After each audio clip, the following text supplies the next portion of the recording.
Malipayong gidawat sa 300 ka mga scholar sa Technical Education and Skills Development Authority Contesda sa Lake Cebu, South Cotabato ang ilang tagsa-tagsa ka mga certificate nga baylo silang pagpaningkamot sa pag-eskwela ato sa graduation ceremony niadtong Martes, Marso 21.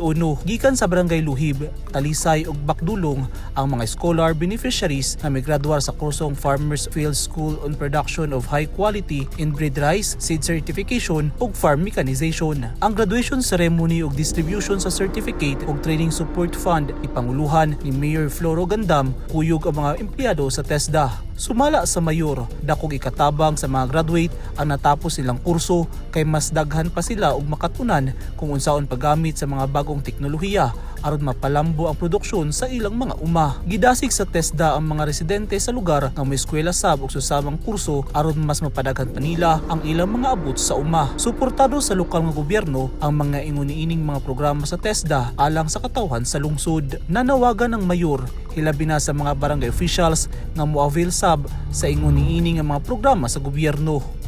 Eugene Hinutan, Newsline Philippines. Stay safe.